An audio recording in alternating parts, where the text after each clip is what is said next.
Welcome. So we've got some content to share today about some strategies we've used over the years to help organizations of all sizes clean up SMB, AD. And why are we doing that today, Kent? Well, a couple things. At some point, I think we start to feel old because we've been through a lot of experiences in our careers that as we start doing pen tests, we see that not everybody has had those same experiences.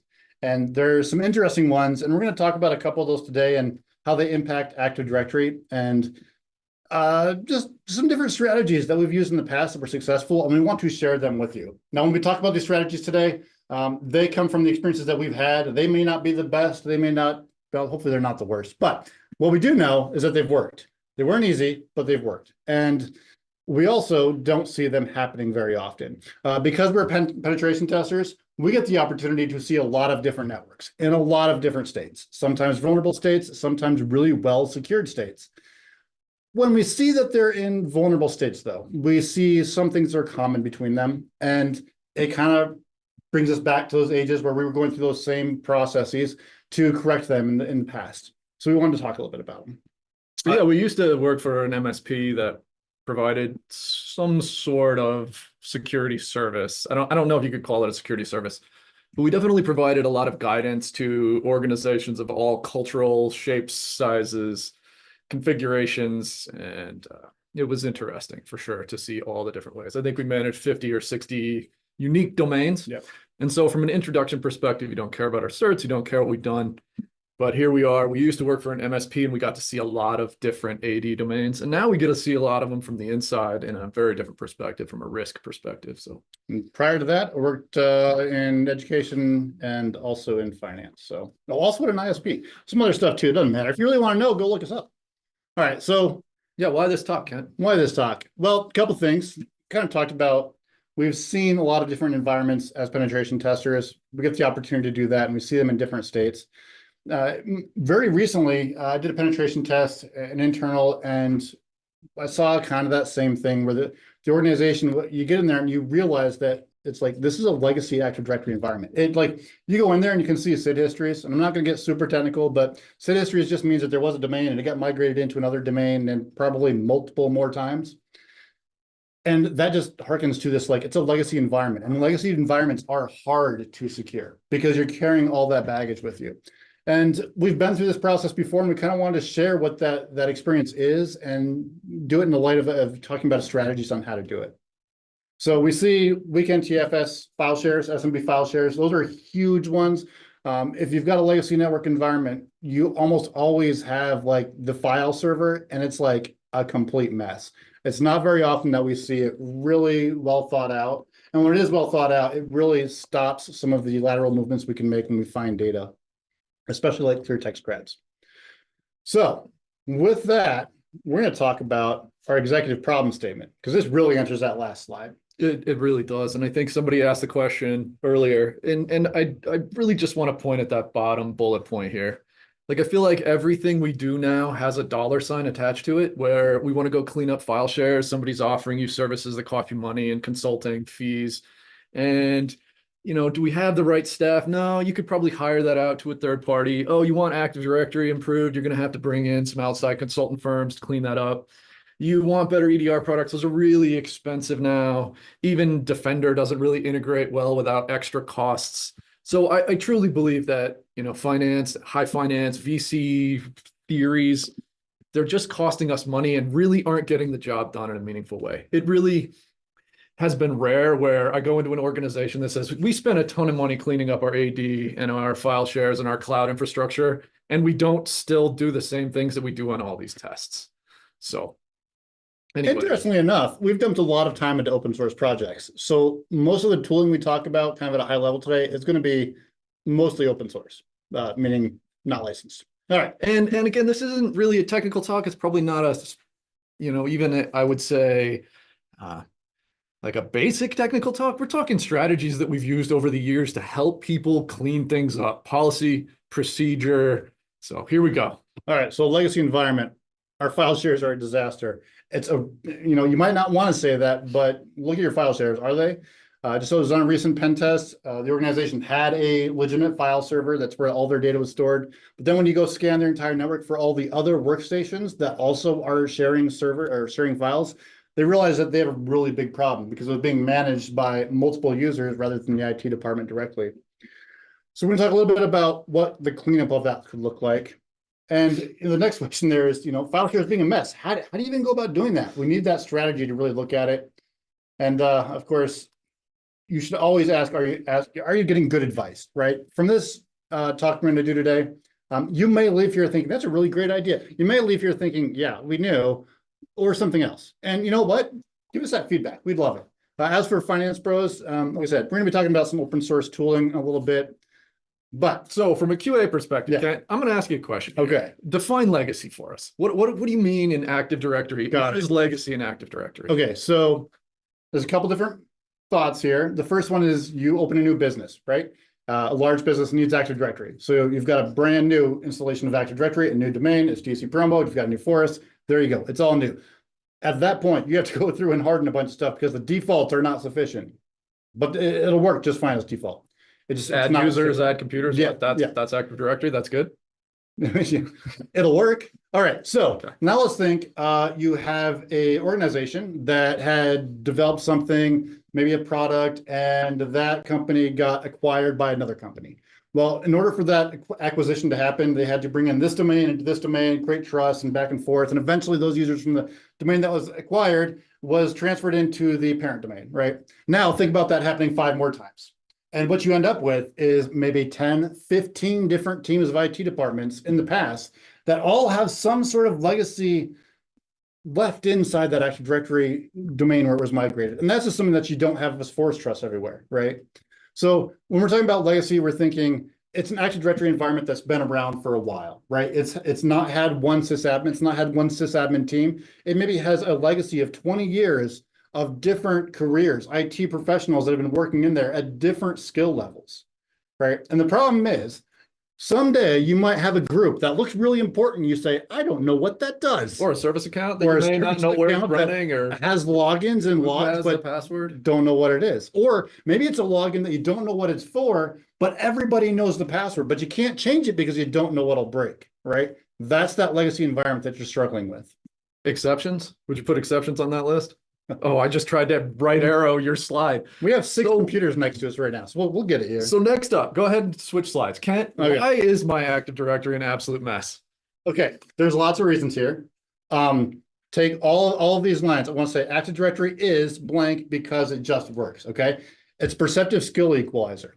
You can take an intern that's in their 2nd year of college or maybe even right out of high school, and guess what? Give them 10 minutes in ADUC, and they're going to be able to admin your domain. ADUC would be Active Directory users of computers for civilians out there. All right. Skill equalizer. You can also have someone that's been through the entire Microsoft Active Directory engineering chain for certifications. The skill levels are initially going to be looking very similar until you actually get into the depth of Active Directory. And that's why we say it's a skill equalizer, because to actually administer Active Directory, it's pretty open. You can really come into it as a beginner and be able to perceptively administer a domain. All right, it's not always obvious, but it still works, right? It's easy to neglect, but it still works even if you neglect it. It's easy to misuse, but guess what? It'll still work. It's easy to misconfigure, but it will still work. It's also open to attack. It's easy to make misconfigurations that lead to vulnerabilities, but it's still going to just work. It's easy to forget about because guess what? It's still just going to work. And it's also easy to do right. Relatively. It just works. Yeah. Okay. Next up, why are my file shares an absolute mess? Now, those that are very closely watching the slides have realized that not much has changed here. You've said all this before? I've said all this before, yeah. So it just works, right? And that's kind of the key thing here is that to do it right, we're making the same assumptions about why we've done it wrong in the past. And it's kind of a tough one, but think about that. It's easy to do right. It's easy to do wrong. But in both of those cases, it's probably still going to work, which is why it's easy to do wrong and leave it there. All right. So let's really quickly talk high level about what Active Directory is. I know everybody here probably knows what it is, but I want to give you some concepts that from an engineering perspective are necessary for the rest of our discussion, okay? So it's a directory service. first and foremost, Active Directory is a directory service. Its job is to give information out to anybody who requests it, that has access to request it. So, for example, you may have a number of users in Active Directory, okay? The directory service's job is to tell other users about those users that are in the directory, because it is a directory service, first and foremost. You can also have computers, printers, services, service accounts. Go more than that, organizations in Active Directory, right, can be conceptualized in Active Directory in the schema. Organizational units, or OUs, you can have locations or sites. You can have addresses, phone numbers, employer hierarchy. All of that can be codified inside of Active Directory as part of the directory service. Now, let's move from the directory service component. Now let's talk about authentication and authorization. Active Directory is a centralized authentication mechanism, or sorry, a centralized authenticator, authorization method, right? So by that, what I mean is you can say that this user is allowed these resources, and that's what that role of Active Directory is doing for you. It's able to give you a way to apply security mechanisms based off users, groups, computers, sites, locations, lots of things, right? So let's talk about that, giving access to things like RDP, remote desktop, right? Giving access to servers, file shares, being able to access printers based off a group. A long time ago, I worked at a university.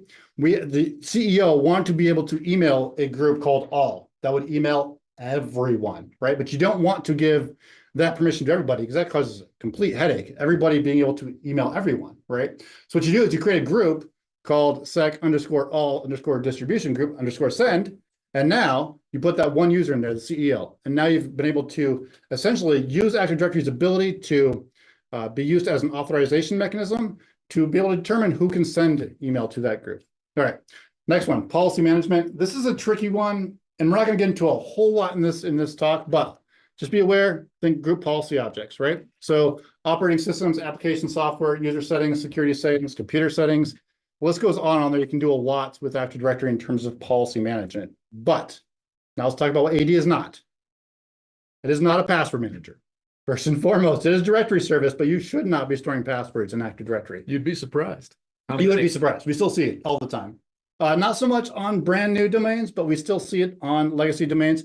Here's the thing. The question that comes up is, why are they doing that? Why would you put the password in the comment field? Well, the answer oftentimes is because, well, where else was I going to put it? I didn't know everyone could read that. I didn't know everybody could read it. Well, it's a directory service. Its job is to provide information. All right. It is also not a complete and holistic IAM solution, right? It is not going to do zero trust on its own.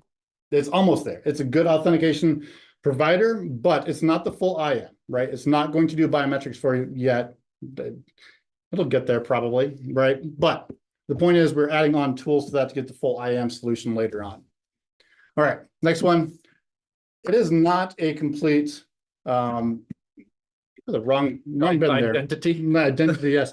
It is not a complete software deployment solution. You can deploy software on Active Directory policies, but it's a little bit tricky to do, and there's better ways to go. So I'm gonna present this a different way. Tell us about the worst Active Directory environment you've ever encountered. Okay. I can. I can't do just one, but I can give you lots of examples of how bad they can be. And they really go out this configured side really well. But here's the thing. Finding passwords in Active Directory is not uncommon in the attributes of Active Directory. Not uncommon. We see it all the time. Seeing it less. But the point is it comes from a misunderstanding of what Active Directory is doing and how it's doing it. Someone in chat said nonprofits, they see it very often. The reason you might see it in nonprofits is because we talked about Active Directory being a skill equalizer. Typically, a nonprofit is not going to be able to hire that very expensive Microsoft AD engineer, right? But they might be able to hire someone that's less skilled, that's just out of college, or just out of with their associates, something like that. Too many admins is good. We just recently had a test where everybody was local admin on every workstation that they logged into. It's tough, right? And this talk we're going to have will kind of address some of that. How do you get past that?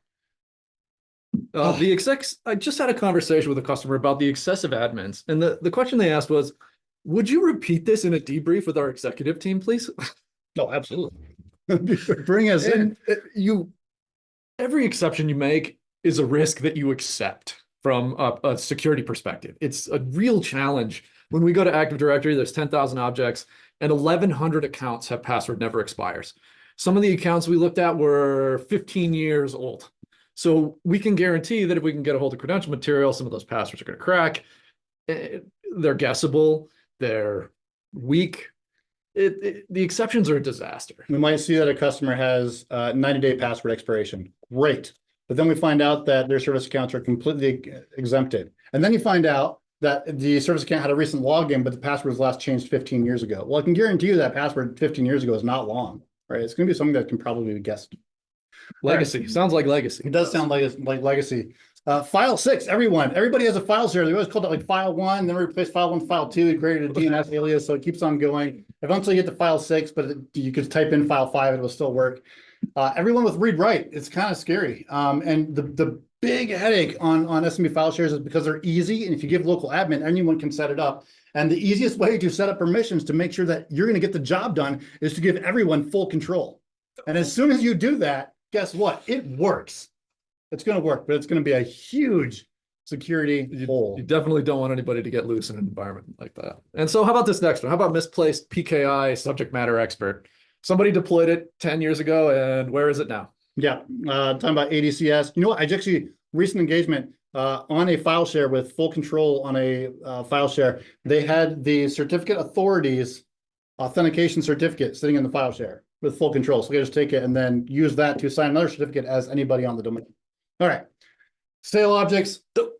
This is a tough one. Funny thing about stale objects. So think a user is terminated, their account should eventually be taken off the domain. We did have a recent customer that was using their terminated employees' user accounts as canary accounts. That is super awesome. Like, great thinking on that. Brilliant, absolutely brilliant. And they caught us password spraying in the external, like immediately. That was awesome. Weak network protocols. We're going to talk a little bit about that. Again, we're not looking at very technical for this talk, but we want to talk a little bit about it later on. Bad passwords, summer 2024, autumn 2024, not good passwords. Inappropriate descriptions, again, do not have sensitive information inside those attributes in Active Directory. That's not what they're there for. Orphaned objects, ACLs. If you open up a file share or any DACL or discretionary access control list, and you see, like, it's going to say everyone, and it might have some users, it might have some groups, and then you just see the SID, which is the S-1-521, whatever. And you're like, what is this? It's essentially an object in the discretionary access control list that no longer resolves to something that Active Directory can read in the current state that you're at. So either user account cannot access that object, or it doesn't exist in the domain anymore, which is really coming back down to file shares and DACLs. We'll talk more about it.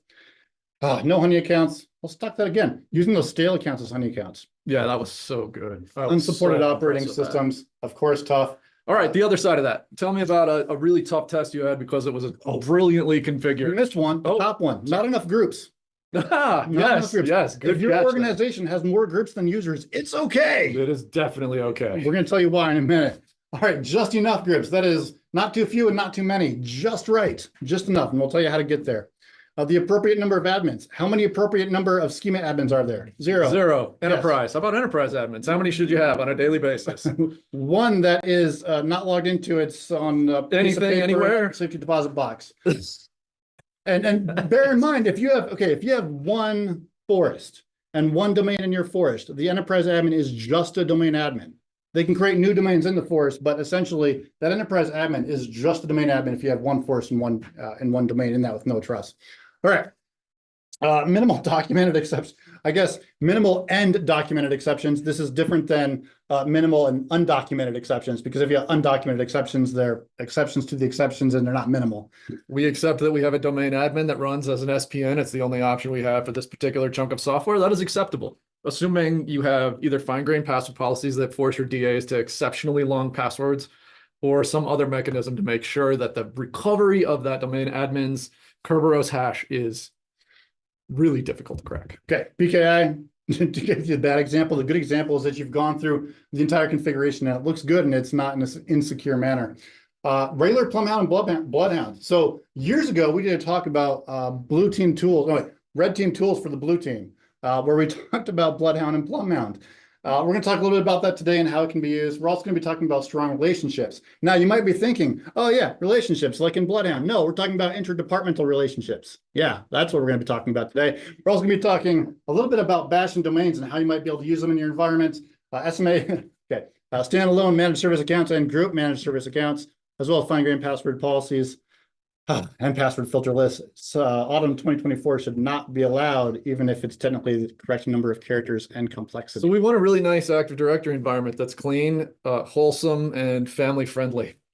How do we get there, Ken? How do we get there? Well, okay, if you get hacked, the knee-jerk reaction is the board is probably going to give you money and you need to go fix everything now. So consequently, what you do is you go out and buy the most expensive, best EDR there is. You go through and say, I want to find all the machines that are outdated or missing patches. We need to fix them now. Everything's now. The more you say now, the more those dollar figures add up. It's a lot. So you might also be looking at it like, well, we just got breached and now we're doing the first pen test we've ever done before because we got breached. Okay, that's not good. That's reactive. Well, you know what? Maybe our data center, somebody walked in on it. So let's move everything to the cloud because it's safer there. What about maybe we need some more security personnel? Let's go on the open market. What's that going to cost us? More than open source software we're going to talk about.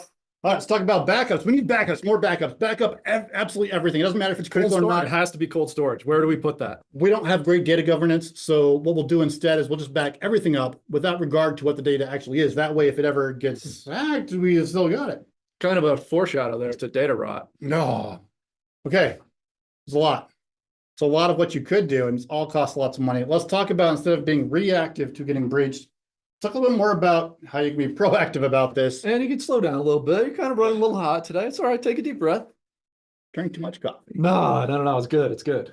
So I think the question is not necessarily how we get there. We all know how we get there. Yeah. And we're going to get to some specific strategies, but how do we get there? How do we be proactive? How do we move an organization from reactive to proactive? I think that's the critical part of this question. I think one of the great things for any organization right now is that there are other organizations getting compromised, and the cabinets and the boards and the investors are seeing these other organizations have to act reactively and burn cash to resolve the issue. Hopefully, your investors, your board, your cabinet, your directors will be able to look at that and be like, what can we do so we're not doing that? Right? If you start looking at it from that approach, you might be able to gain some leeway. In terms of practitioners, go to your directors and say, hey, there's these new cool tools I'd like to try. I think we should do this. It's going to better the scenario for us in the long term. Go about that way, especially if it doesn't cost a lot of money, that'll be good. First thing though, start looking at your ADR. Now, I'm not saying knee-jerk reaction, buy the best one, buy the most expensive one. I'm saying get one, whether it's Defender, whether it's any other one that's out there, have something that's not backdoored and compromised already.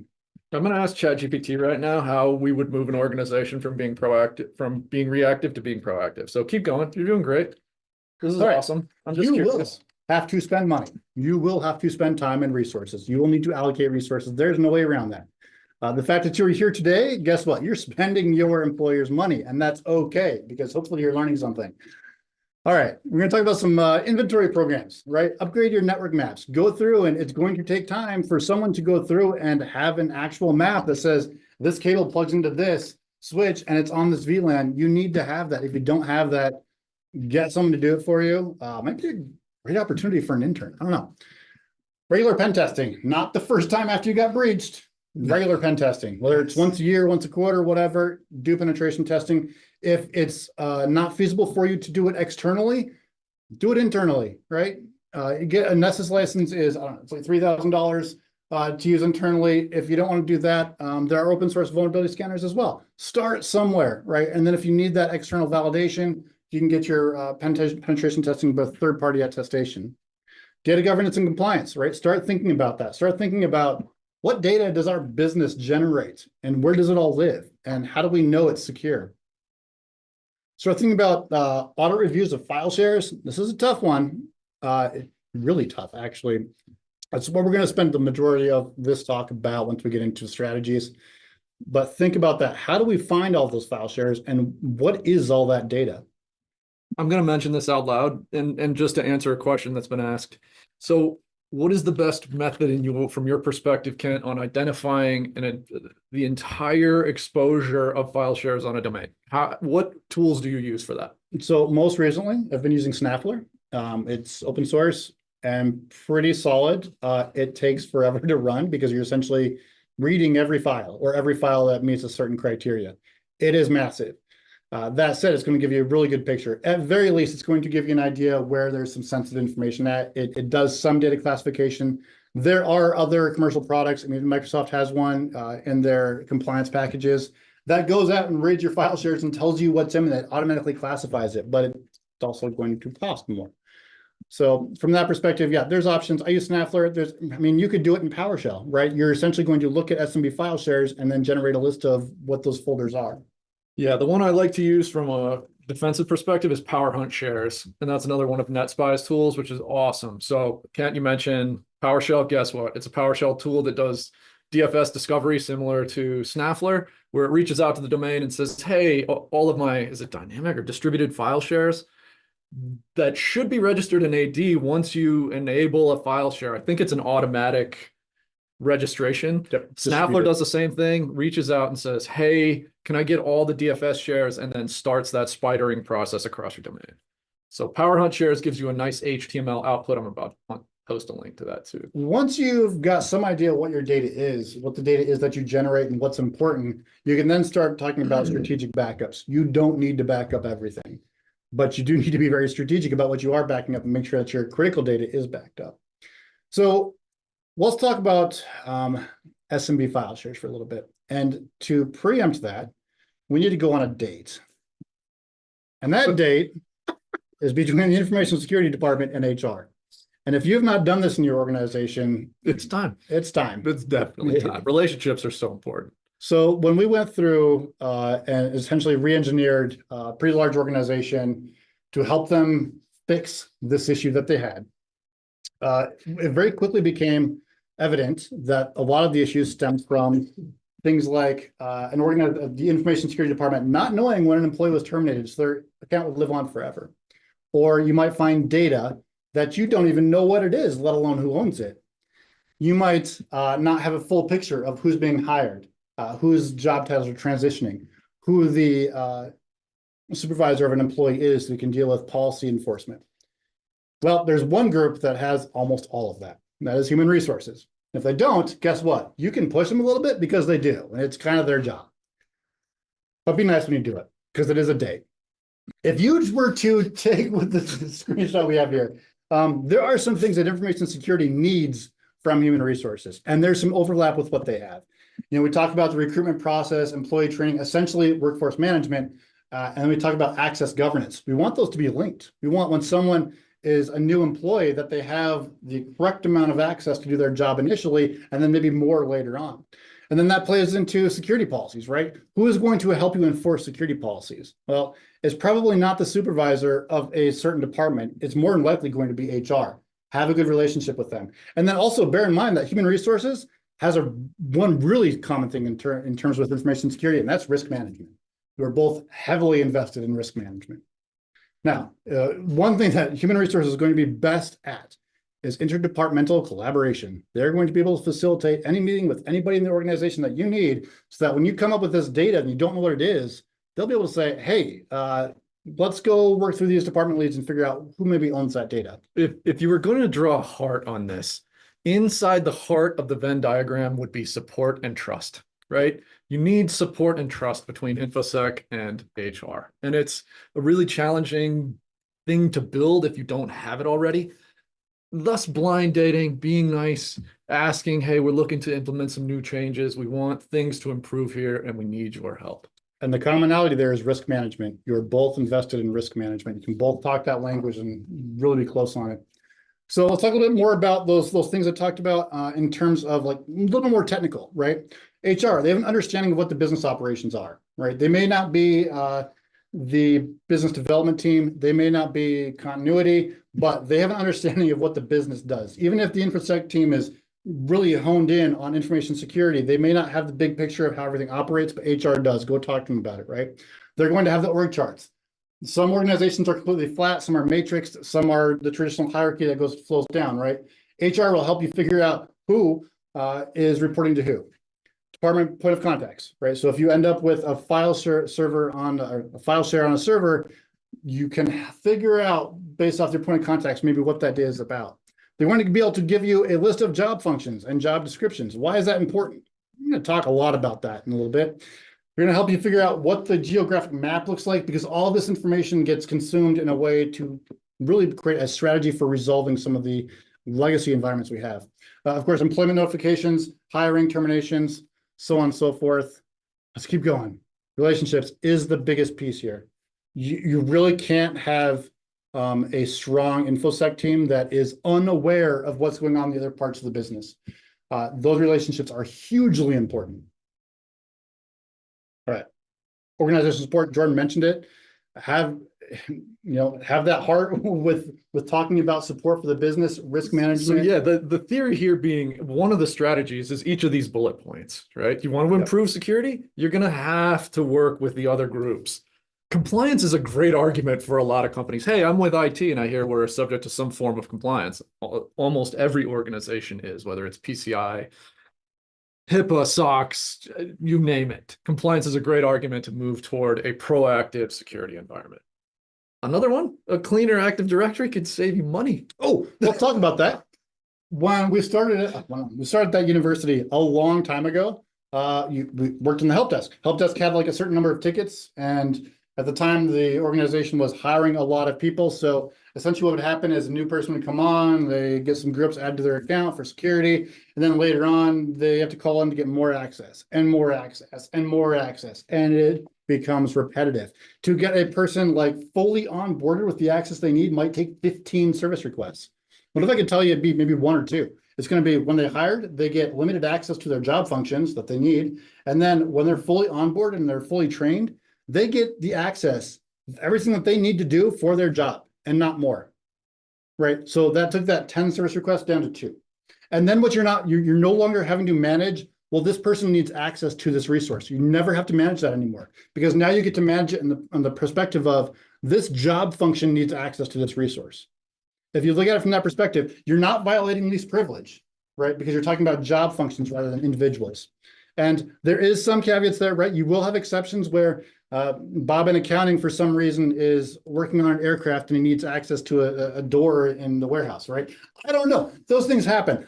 But when those things happen, guess what? You have a great relationship with HR and you can say, hey, Bob's in accounting and someone just told him that he's going out to the tarmac. What is that appropriate? And then that should be a red flag to HR and say, he's doing what now? Right? Because those are things that start thinking about risk management. Is that appropriate? Is he the most skilled to be working on an aircraft? And that all comes from that conversation about why does this person need this access that is different from their job function? Oh, business continuity is a huge one too. Kind of plays into just it's RBAC though. That is so crucial. Role-based access control, job functions. It's so good. Business continuity is a good argument though. Hey, you wanna survive getting popped? We ought to plan for the future. You don't want to hire more help desk staff to increase, to handle the increasing number of service requests you have, infinitum. You go through the process of reducing that. Okay, there's some prereqs that we're going to talk about here that we're going to essentially say, go watch that webcast. That's a few years old now, but there's 2 things that I want you to take away from it when you watch it. That is the jugular, and that is how you assign users to groups to essentially to resources using permissions. We're going to talk about role-based access control. We're going to use the jugular for that. So it's just because it's actually a guy's name, it's Jason, I think, but just because it needs to be clever. Okay, you're going to put users into global groups that go into universal groups that go into local access resource groups. And local access resource groups are applied to the DACLs, discretionary access controls. That is on a file share, you go to the security tab, that is your DACL. So what goes in DACLs? You do not put users in DACLs. No users. You put the group that is for that local access group for the security object you're trying to protect. So in the case of a file share, it is something like sec_data_server name _share name _r or rw, read or read write. Okay. So that file share gets more than a group. It gets the group that's read write, and it gets the group that's read. That's what's inside your DACL. There's no users, there's no broken SIDs, it's just groups. And probably a break glass account. Okay, the other one there, group policies. We're not going to talk a whole lot about group policies, but it's LSD-OU. You can think of an LSD cat there. It is local site domain OU. That's how you apply group policies in Active Directory. A lot of people forget that you can apply group policies at the site level. So if you have printers that you want deployed per site, per subnet, that is at the site level. You can apply group policies at site. Those are replaced going down that chain. So your computer has a local security policy that is replaced by site, by domain, by OU, and then OU, unless you change the configuration. But very seldom make exceptions to that default stack. Do you have a preferred framework for implementing, or would you implement a framework? What would you do if you were hired to take over a 10,000 object legacy environment that was an absolute disaster? Which, do you pick one of these? What do you do? For lifecycle management? I'm just saying, do you even pick a lifecycle? We throw this in here because it's something you can discuss. So we started, okay, lower right. What do you do? Lower right, Atomic Purple Team. Jordan and I wrote that a few years ago. Similar to other life cycles, similar to the OODA loop. The point here is use some sort of life cycle. If you're not familiar with any of them, just use OODA because it's really well documented. You can go that route, observe, orient, decide, act, right? Start that. Document, do it again. Do it again, over and over and over. Each one of these needs one more, except for ours. Each one of these needs one more point in the arrow circle. Document, document, document. It's actually in Atomic. Yeah, I know, besides ours. Besides ours, yeah. Okay, so the point is, it's a life cycle. Do you pick one though? You do need to pick one, but you don't need to follow it strictly. Yeah. Okay, that's fair. What you need to know is that it never ends. It will always be going. So to answer your first question, but what you do first is you need to, in terms of OODA, you need to observe. You need to actually understand what the organization does, what all the job functions are, where are all the different buildings, where are all the sites, what is the infrastructure that's in place, all that information. Point being, pick a life cycle and follow it roughly or follow it to the key. If you are something like 27001 or 27002, you don't really get a choice. You get to use that life cycle, right? So you might be in a compliance scenario where you have to use one. All right, tools that we need. So we're not going to go into a great detail here, but these are free. Wait, yeah. Free. Yeah, they're all free. They're all free. It's all open source. So Ping Castle does require a license if you're a consultant operating on another organization. Other ones there are open source licensing. So you can use those at will. We'll talk a little bit when we go through one of our strategies and talk about that, which brings us to the first strategy. This one's tough. This is the one that the whole webcast could be this right here. Fact. Do you start with a brand new empty container on a new file server? Just start at zero. I sure will start through this, please. If you have file 1, it's time for file 2. Okay, you're going to migrate into file 2. First things first, in your organization, you must go discover the shares that you already have. You must, inside those shares, discover the data that you already have. And then you need to figure out what that data is, which means, and this is tough, for every piece of data you have, you need to know who the point of contact is. You need to know who owns that data, and you need to know what job functions require that data. How many interviews did you do during the transition at the uni? Let's see. With HR, it was about 6 months of preparation and then about a month of transferring everything in.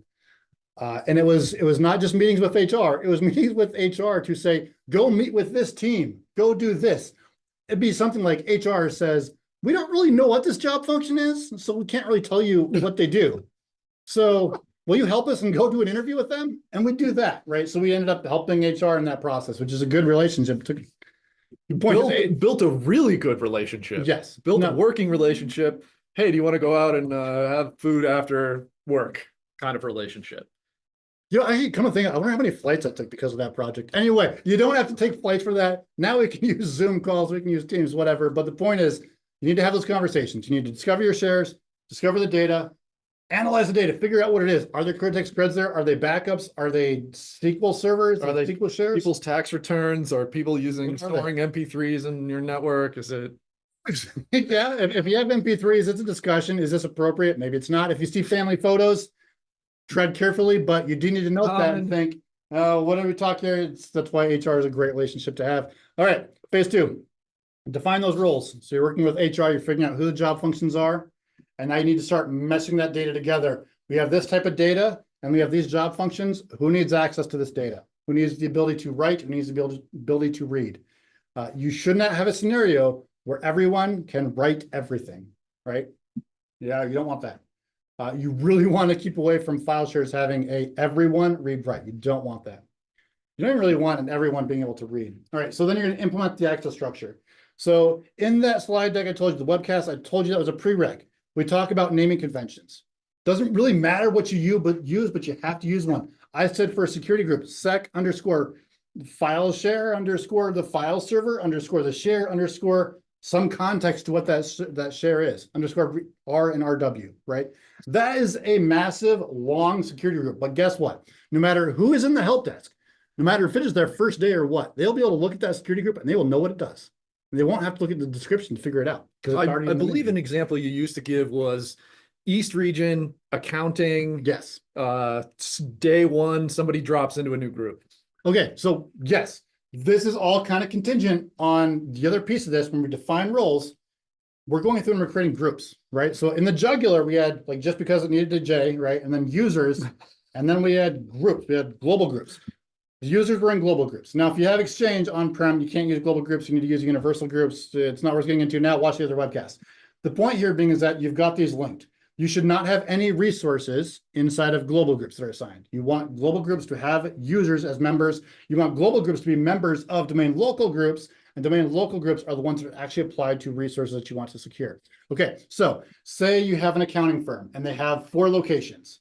And you have CPAs and accounts payable and accounts receivable, because I'm not thinking of more. Essentially, what you can do is create a group called all accounts receivable, all accounts payable, all CPAs, right? So you've got those. Then you're going to have one for all East region, all West region, all South region, all North region, okay? And then you'll have all East region CPAs, all East region. Okay, you see the pattern here? The point is, at the very end of this, you'll be able to have a new employee that starts, a CPA in the East region, and they will have one group-ish.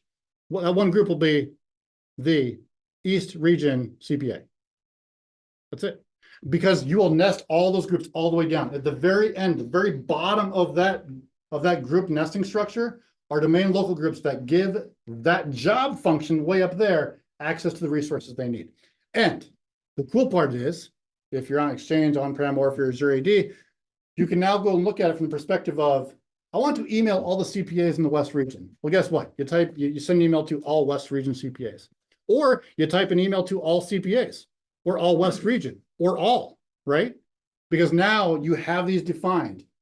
After you have all those roles defined, you also want to build automation in there so that anytime HR figures out that employment has changed, there's a cross-check to make sure the group is also changed and the service request that accompany it. All right. So next up, give us some more specifics about phase 1. Let's move on. Next slide.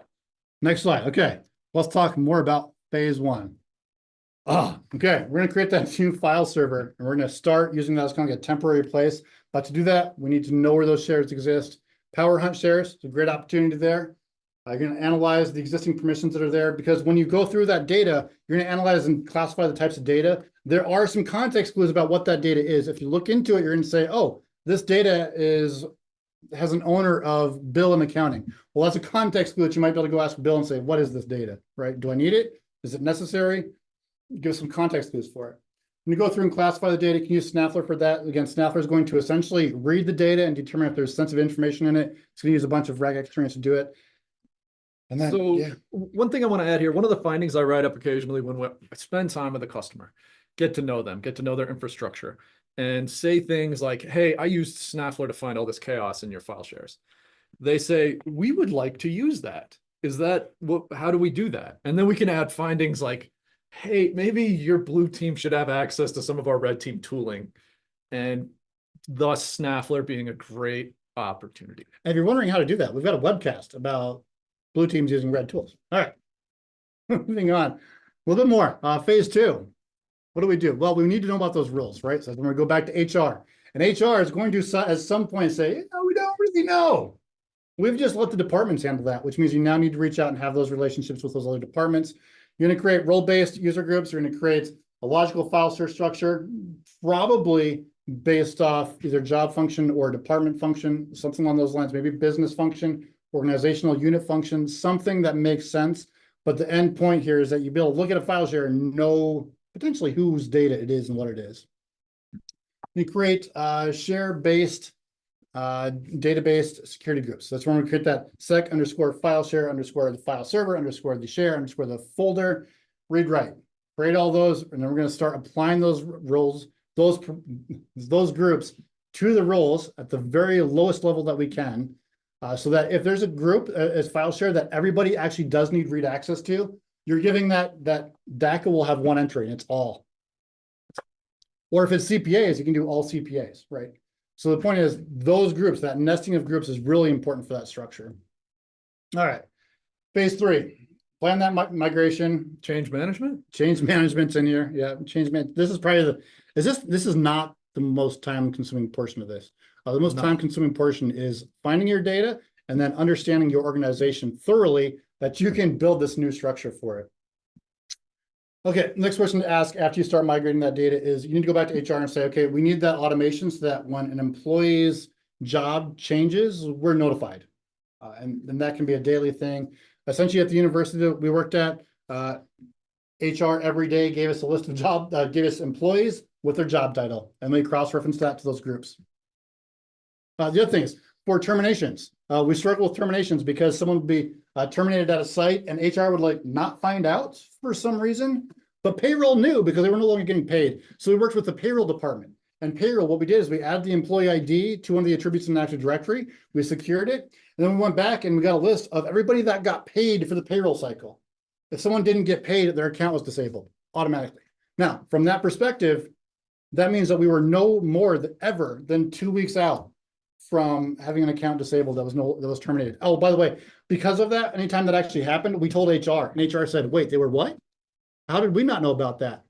Us telling HR actually helped HR build the relationship back with the department, and they resolved that issue within a year, where departments were no longer hiring and firing without hiring and terminating without like HR knowing everything that was going on.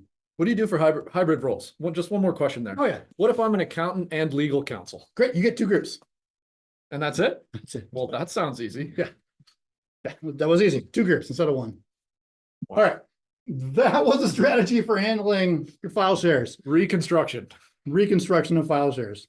I would also deploy them clean in that manner. Yeah. You're going to be moving data. You really don't want, here's the thing. In a legacy environment, that file access control structure with all of your access control lists, they're going to be like nested. You're going to be like 13 folders deep, and you're going to have like a single owner to a piece of data that you have to like take ownership to actually get the data. You do not want to fight that inheritance. You need to go through and find the data you need and then move it.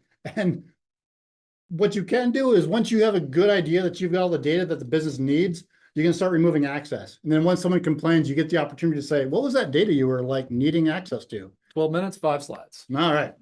Doing great. Decoupling legacy systems. This is an interesting one as well. Start with asset inventory management, right? You cannot look at decoupling these legacy systems, moving on away from them without knowing what they are, where they're at. So it's going to be a couple pieces: asset inventory, discover systems. You need to talk about some budget analysis. To do that though, phase 2, you need to like look at a server and be like, what is this server? What is it doing? Who needs access to it? We're back to that role-based infrastructure. Who owns it? Who deployed that service principal, and why is it password never expires, 10 years old, and nobody seems to know it? All right. As you go through and on phase 2, I want you also to think is, say you need to replace a server immediately in phase 2, before you've even deployed it, think about its replacement before you deploy it. Be that proactive with that. Phase 3, migrate. You need to have that ongoing support and then plan for that, that replacement later on. So this is tough. The big thing here, some organizations like already require this because of compliance, and they're deficient if they don't know what systems are in their environment. There's great tools for this. Start with the port scan, right? In your environment, figure out what systems are alive. A little bit more thorough than that, start with Nessus, maybe do a Nessus scan, give you an idea of what your vulnerabilities are, do some system identification, that type of thing. If you find XP, you need to start having serious conversations about that. If you're a hospital and you have XP that is embedded on an MRI machine that was, I don't know, made in 2005, yeah, that stinks. Your options might be a $5 million piece of equipment or to isolate that device from the network, right?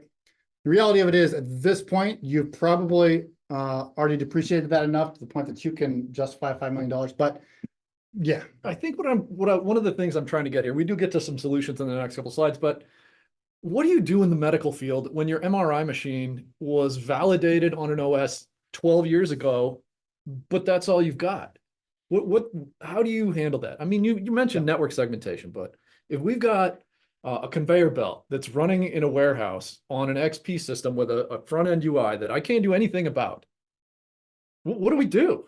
So your ICS networks probably don't need domain joins, probably don't need the full network, definitely don't need internet access. Maybe a Bastion host that you get on to be able to access an MRI. The Bastion host might be connected to the network, but the MRI machine with Windows XP embedded is not. Those types of things. It's at that point, your solution starts to look like networking, but don't disregard the fact that that machine's probably should have been deprecated already, depreciated to the point that it's worth $0 that you should be replacing it, which might be a discussion with leadership. All right. So yeah, implement that isolation. Inventory controls are tough. Have a good idea of what systems are in your environment. It's not uncommon to find a 20-year-old laser printer because laser printers last forever, but laser printers also have CVEs, right? Their firmware also needs to be updated. A lot of organizations pay a third party to manage printers because printers are terrible. Okay, I have a problem here. So let's say you're subject to HIPAA compliance, high tech. Yeah. And you've got an XP machine, or sorry, let's say Server 2008 R2 running your MRI. I think that's about the latest you can get, maybe 2012, but let's say 2008 R2 is running your MRI machine. You implement some network isolation. Does this mean you're out of compliance because you can't test the box? You've written an exception for it in that process, and the exception has a mitigating control, which is it's been isolated from the network. So it is definitely taken the wrong direction, but you've also provided some mitigation for it. And your exception list will probably state the replacement strategy, whether it's in 5 years, next year, 3 months, 10 years, some indication of when this machine falls off the network entirely or is removed. Here's the thing. I don't know, a 20-year-old MRI machine might have risks beyond just network. So yeah. All right. Inventory, improving the control, network discovery, run those scans every day. And if you see a new machine pop in that you've never seen before, trigger an escalation, figure out whose it is, what it's on the network, that process. It's really cool when we work with an organization that we go to do a pen test on site and we plug into a port and port security is enabled, or port security is not enabled, but the customer knows immediately that we're there, right? That is very cool stuff and very practical to do. Great intern project. Sounds like a lot of grunt work, but yeah. Automate all of that, right? Do it a couple times manual so you know what that process looks like and then automate it. All right. Modernize your training stack. Here's the thing with training. Training is a function, this might be a hot take. Training is a function of human capital management. In your organization, who is responsible for human capital management? Well, it's HR. So have that excellent relationship with HR. Think about industry awareness as the things in the industry change, new features come up, new in penetration testing, right? New capabilities come up, new vulnerabilities are found. In industry verticals, you might have new technology that you need to train your staff on. Be aware, have awareness of those things. And then, of course, to do all that, you have to have it on a competency matrix, right? So you need to know essentially who can do what, who's been trained. You go through that process, build that competency matrix, use HR for that help, build or procure training for your environment to essentially figure out where your skill gaps are, and then assign and schedule that training, execute the training, and then monitor the competence. In that OODA loop, right, you need to go all the way through, and at the very end of that, which is not in the OODA loop, but is in the Atomic Purple team, it's a report. And that report can have a $sign at the end of the year, and that $sign, you can show some value for it, right? You know, it cost this much, but it showed value. That's why reporting is good. All right. Oh, this slide doesn't really wrap it up well, but it does include a couple interesting things. You really want your individual training to be targeted. The training you would give HR about cybersecurity is different than the training you would give Bob in accounting, right? And why is that? Well, they definitely have different functions in the business. And the example I can give is Bob in accounting probably needs to have a lot of training for security in terms of finance operations, whereas HR needs to have lots of training in human capital management operations. And the risk management considerations there are different for both of those. And certainly the ruses on the fish will look much different. They will. We still get clicks. It's crazy to me. If you send a financial ruse to HR, you might not get a hit. If you send it to the accounting department, you might. And that's why that that tailored experience for the different departments is useful. All right, one last ugly strategy for you. And this is the one that I just like brain dumped it. It's tiny text. I can't even read it from here.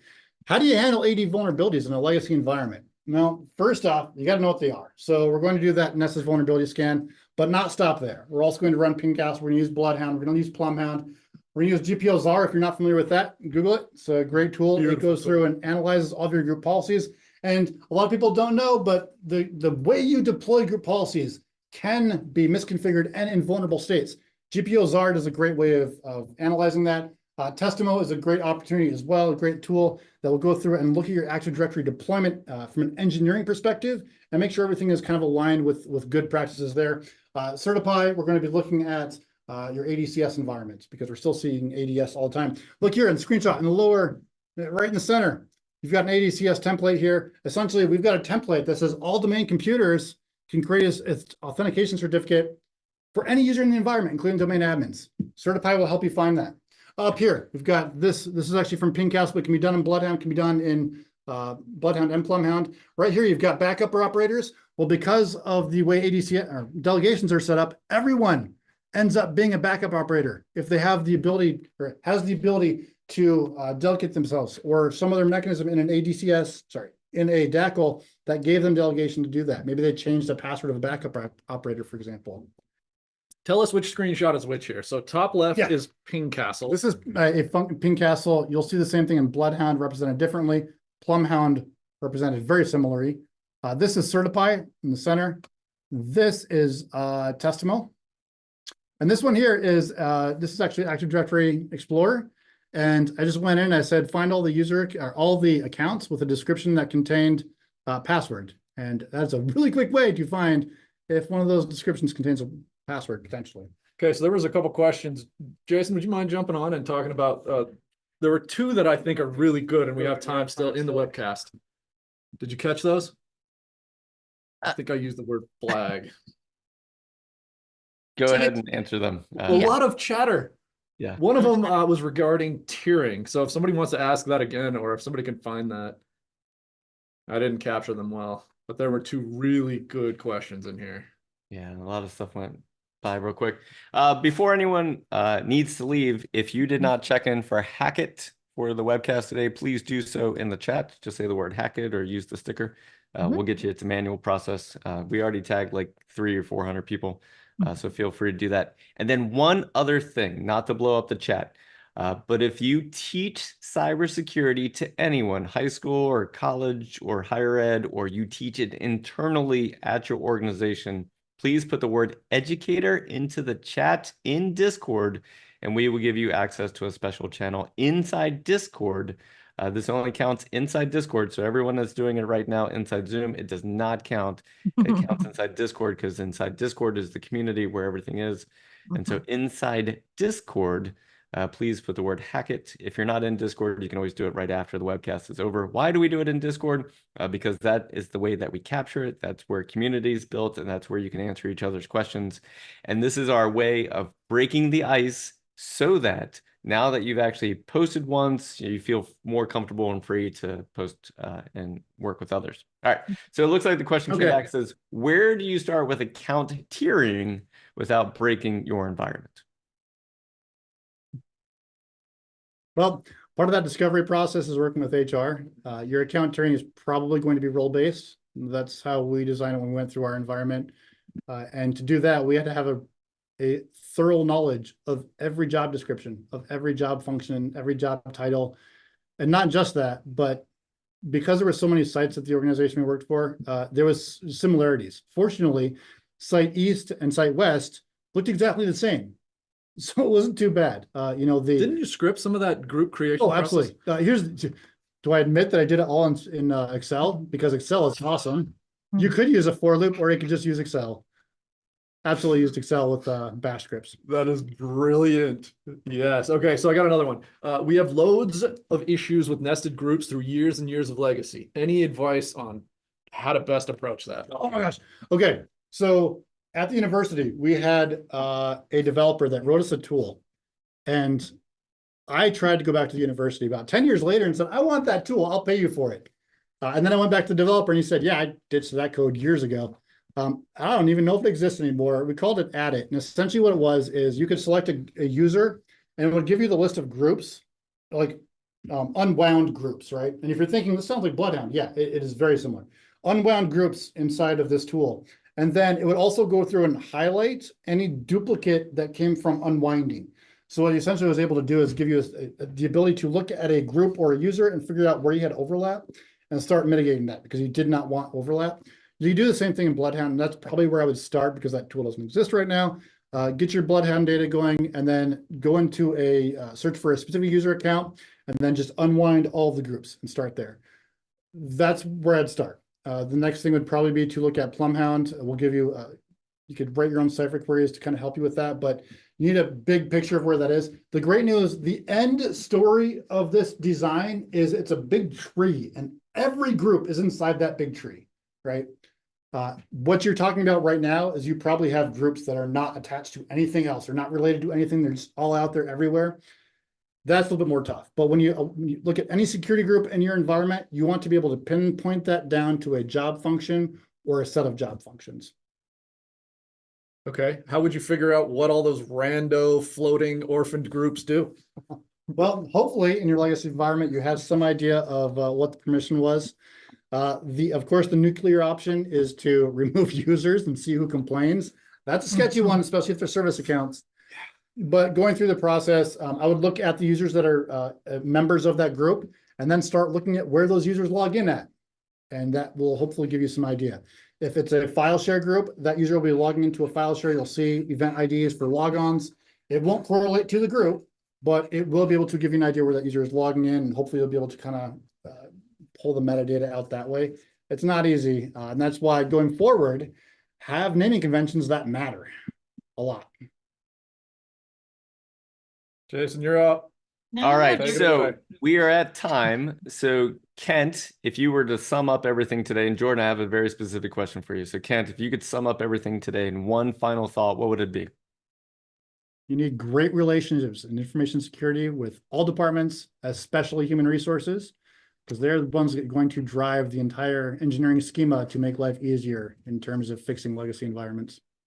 Okay. And Jordan, what was the result of the ChatGPT question that you asked?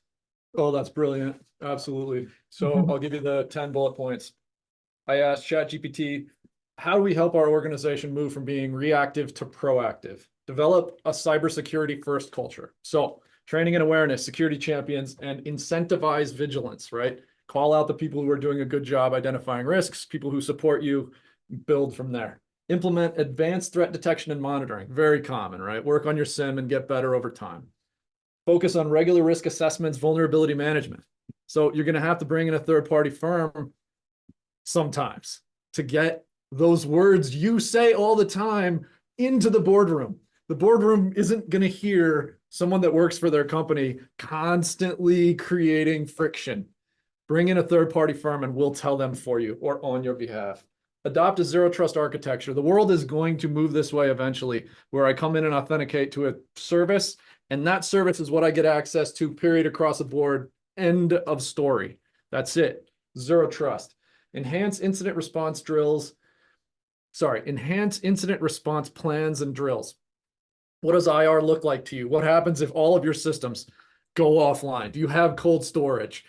Is your storage just S3 and you leave keys laying around? That's a possibility and is scary. But working on those playbooks and thinking that stuff through. Invest in predictive analytics and AI. Imagine that coming from ChatGPT.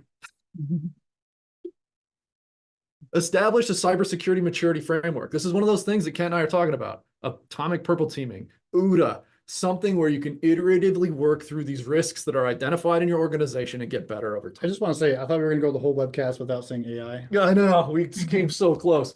Implement a security-driven DevOps approach. This is one of those things. When we test cloud now, I'm always asking, can I get access to AWS Lambda and can I see your Azure DevOps environment? Can I, by chance, get access to your GitHub? Because I can tell you a lot more about the risks in your supply chains by looking at the code and the culture of development at your organization. This is terrifying. Truly, The number of credentials baked into code that you can decompile from DLL files is horrifying. Stay ahead with continuous learning. You're here, you're learning, we're sharing, we're learning. I learn from Kent every single time I listen to him. And then finally, leverage metrics and KPIs for continuous improvement. This is kind of a business thing that we don't really talk about here because key performance indicators, how do you quantify that from a security perspective? It's a challenge. Kent, you want to talk about KPIs for 30 seconds? Sure. How would you quantify that in cybersecurity? Well, okay. Traditionally in the help desk, it's easy service requests and service request resolution time. In cybersecurity or information security, you also have the concepts of you're going to have the concepts of incident response, which is one issue, but also remember your InfoSec team may be responsible for access and authentication, authorization. So you start bringing that picture in as well. Start talking about how many resources do we actually authorize and how many users are we actually authorizing. Start talking about identity management in those KPIs. You can start talking about how many times the user account logs in. Guess what? It's a KPI. And it's valuable to know because if you ever see it spike, you know something's going on. There's one more good question there. Can you please talk or share about directing new domain joined computers to specific OUs, make sure only privileged accounts can place them and other OUs, stuff like that?